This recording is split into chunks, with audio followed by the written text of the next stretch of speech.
Hello, I'm back down at the airstrip today carrying on with some of the work for the permit to fly. I've only come down for a half hour or so. I came down just to remind myself, having been away for about 10 days, quite where I got to, and to take a couple of items home.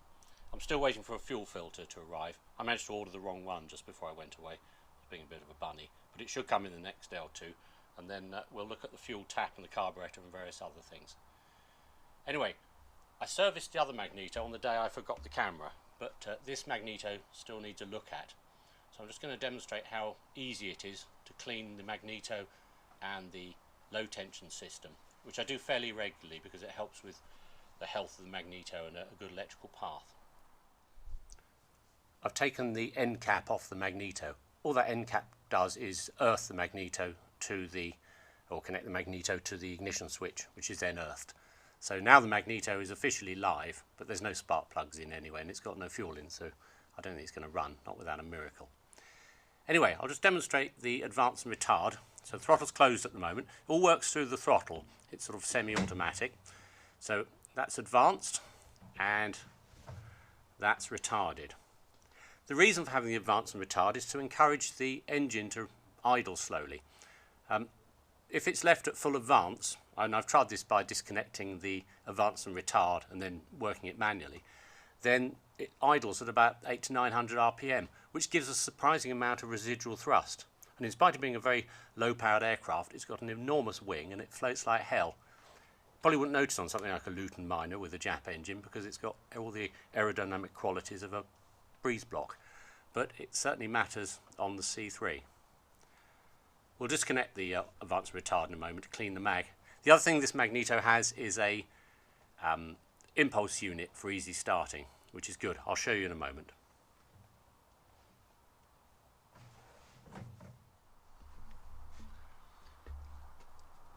With the throttle open, and that's the ignition set to fully advanced, there's room to pull the clevis pin out.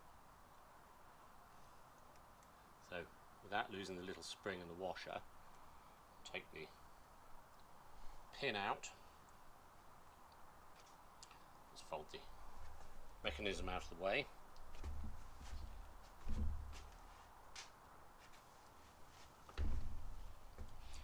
And then I can withdraw the cam ring. Again, as I showed in one of the other videos, these have rotating points and a fixed cam. So this is actually a cam ring. Let's hold it in.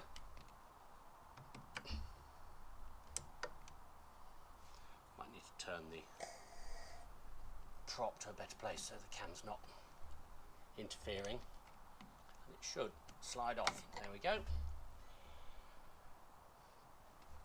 Now, as you can see, or I hope you can see, this cam ring is actually quite greasy inside. I will have lubricated it a little bit, but I tend to get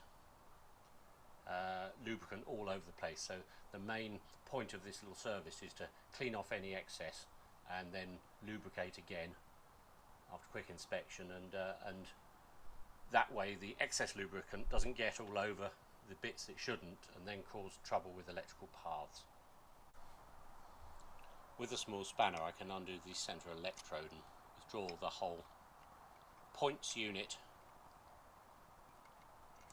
Just use a screwdriver just to ease it out. There we go.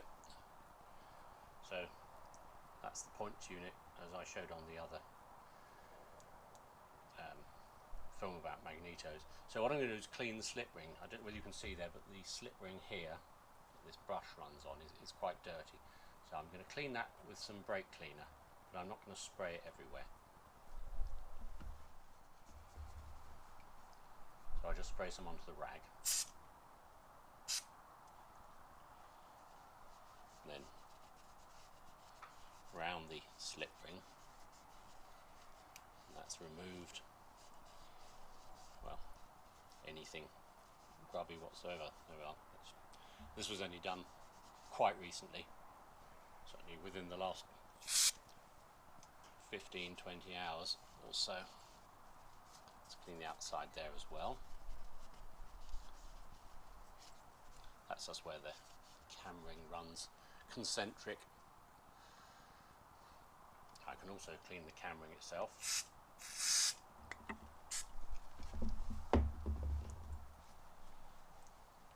Give that a good wipe out.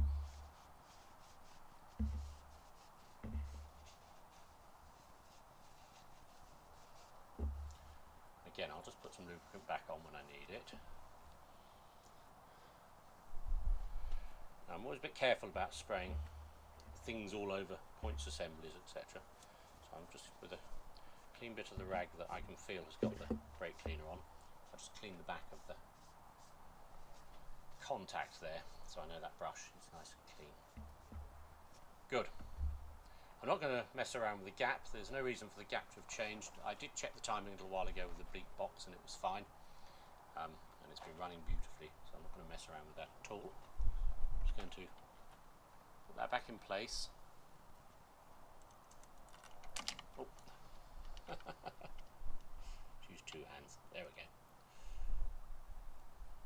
Put the centre screw back in.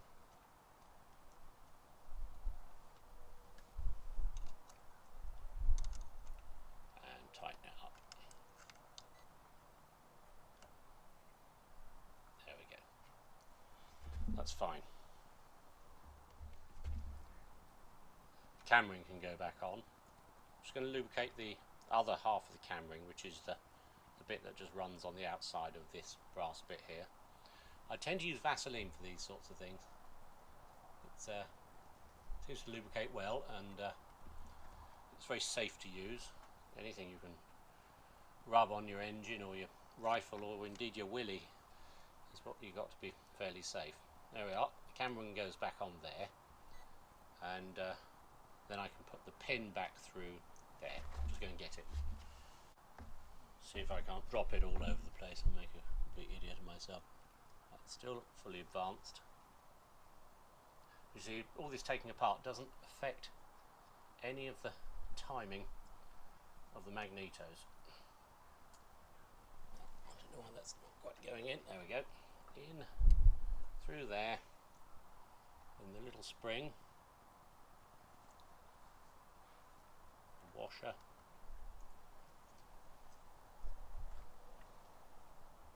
and split pin.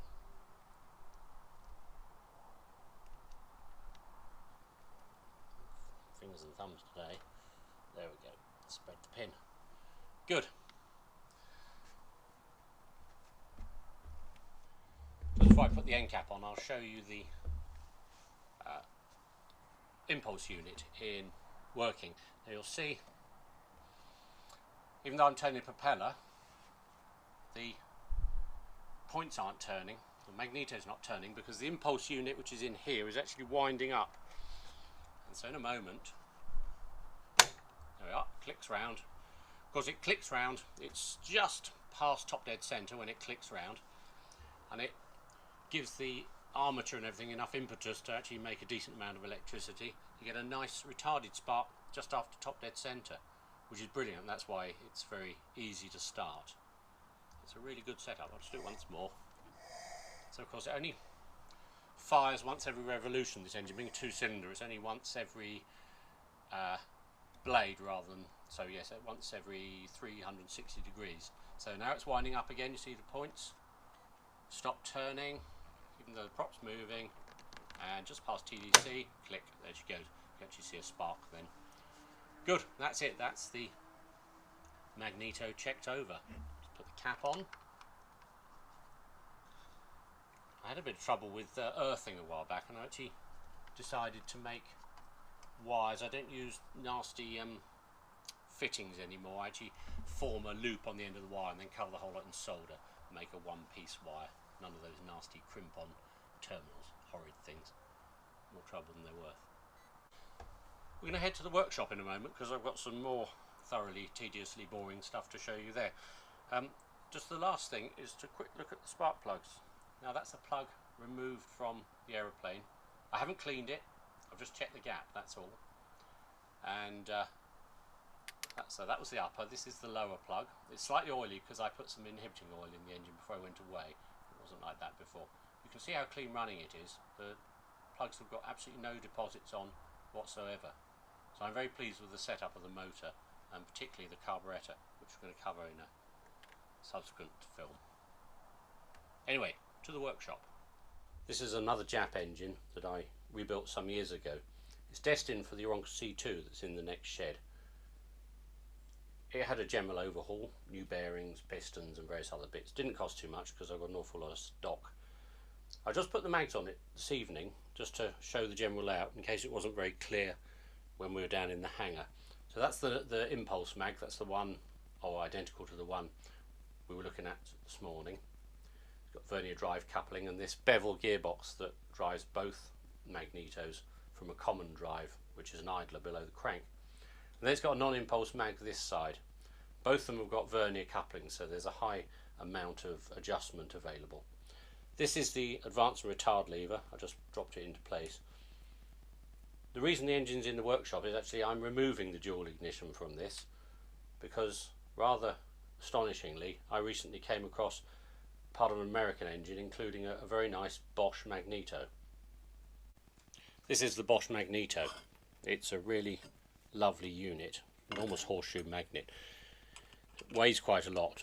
It has a different drive arrangement because obviously it's only a single magneto. It drives straight off the back of the idler.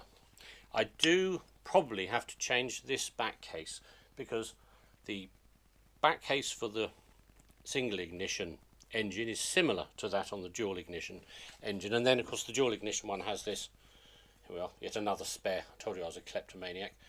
Has this great big bevel gearbox mounted on it. But I weighed an awful lot of stuff. I had messed around with weighing magnetos, weighing gears and cases and bevel boxes, and worked out that the single ignition setup using the Bosch is actually 11 pounds lighter than the dual ignition setup. Now I quite like to have dual ignition. There's dual ignition for reasons, but as I'm doing the C2 as a SSDR microlight officially, without any sanction from the LAA or CA or anyone else other than sticking to the single seat deregulated rules, I need to keep the weight down. So I'm going with single ignition. It's been bench tested, works a treat. How I'm doing it, I'm actually going to cover in yet another one of my short but nauseating videos. But that's the setup. This back case isn't quite the same as a British one, and one of the things I have to decide is whether I modify a British one or fit this one. The reasons being some of the threads are different, the rev counter drive is different, and it might be easier actually to machine one of these. I have several spare back cases, again due to the kleptomania, so I can do that. So I'm going to decide in a little while what to do. Interestingly, someone gave me this. This is a proper Bosch Magneto drive. The reason it's pink, it's been dye penetrant crack tested and it failed. It's actually cracked down there. So I've got to make a new one. Again, we'll cover that in another film.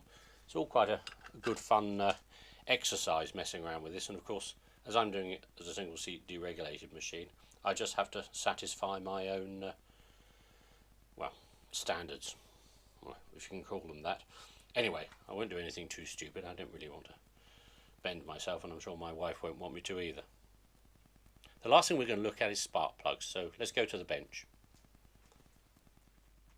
When I first bought the Aeronca, the previous owners used these short spark plugs. They were B6HS NGK, and they'd written in the sort of maintenance book, the handbook if you like, or a photocopy thereof, that they were the ones to use. If I screw it into the hole, you'll see that the plug doesn't actually reach very far, and if you can see that, it's a hell of a long way down there. And I used to at times have a bit of trouble with the lower plugs just becoming contaminated, oiling up at idle and things, which wasn't entirely the fault of the plugs or the engine. As it turned out, the carburettor was sort of quite badly adjusted, which is again another story for when we look at carburettors. Anyway, I didn't really like those plugs, so I realised that there was a protruding electrode version, which is a BP6HS. Don't worry, I've got a whole load of lawnmowers to service, which is why I've got, and they all take these sort of plugs, which is why I bought a small handful. So hopefully you can see the protruding electrode is a bit better, and not so shielded down that hole. So some clever dick will tell me about stratified charges, but I'm not really into that. The fact is that it's a hell of a long way down the hole there, and I thought I could do better than that. The thing's got such piddling low compression at 5.2 to 1. No point having any excess area. So I then went to a longer plug, which is the ES series. HS plugs are 1/2 inch, ES plugs are 3/4. So this is a BP, so it's the protruding electrode, doesn't have a resistor, there's no R in it. Don't like resistor plugs, they're not good with magnetos. Alright with electronic ignition and whatnot. Anyway, I don't want to upset people's radios. And so I put one of those in, and as you can see it protrudes further into the combustion chamber. And they were really good, I like that. The only thing with them is that once it's tightened down, that one's not quite all the way in, there's it's still about 1/16 of an inch off, is that there's a couple of threads protruding into the combustion chamber. And I was a bit worried that they might coke up on the threads and then be difficult to withdraw and sort of bugger up the thread in the head. So this is the plug I use now. It's a BP6 ES, so it's a 19mm or 3/4 inch reach plug, and as you can see I've machined. I just stick it in the lathe carefully, take light cuts because you can't squeeze it, you don't want to bugger up the ceramic. So a couple of light cuts, just take about 1/8 of an inch of thread off, and you end up with the ideal plug. So in it goes. And I've been running these plugs for about 100 hours now, and I'm very pleased with them. Had no problems with them whatsoever. Very, very clean running. The airplane's easy to start, and it's been, you know, touch wood, running sort of better than ever. Certainly the last 2 or 3 years. Certainly since I sorted the carburetor out as well. The thing's it just really goes. I'm sort of terribly pleased with it. Anyway, so that's spark plugs. I hope you found that interesting, if you're still awake. Anyway, thanks for watching. I'll see you again soon, I hope.